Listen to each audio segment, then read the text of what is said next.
Hello, I'm David Chaston with 90 at 9, brought to you by interest.co.nz. This week at everything you need to know in 90 seconds to 9 o'clock. With news, regulators are toughening up on banks. But first, in the US, the number of Americans filing for unemployment benefits unexpectedly fell last week as their labour markets continue to improve, hitting its lowest level since 1973. The data was strong enough to move markets. Both the US dollar and wholesale interest rates firmed on the news because it makes a Fed rate hike more likely. Volkswagen and the US Justice Department have agreed on how the carmaker should respond to its fuel economy fraud. VW will either need to fix the 600,000 infected cars or offer to buy them back. It may cost VW up to $10 billion to settle this issue. This deal will become a model for how other jurisdictions deal with these matters. Meanwhile, in Japan, Mitsubishi has been caught doing something similar, and over a very long time frame too.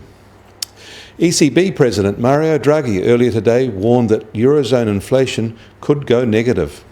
He was on the defensive today, making the case for both his policy stance and for his independence from political pressure. German Chancellor Angela Merkel has weighed in on criticism of the ECB's policies. At today's policy meeting, they left rates and settings unchanged. In Australia, their government has extracted a promise that banks there will not pass on the cost of new fees required of them to strengthen regulation of their banking system. The fear was that banks were just going to pass on those costs to their customers.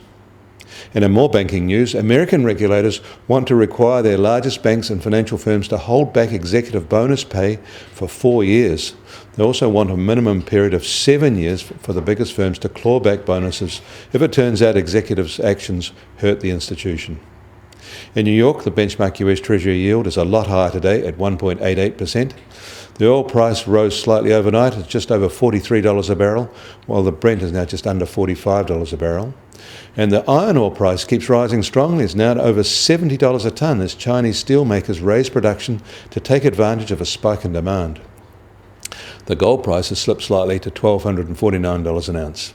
And finally today, the New Zealand dollar opens at 69 US cents, down a whole cent in 2 days, at 89.3 Aussie cents and at 62.1 euro cents. The TWI is now at 72. I'm David Chaston. And that was 90 at 9, brought to you by interest.co.nz.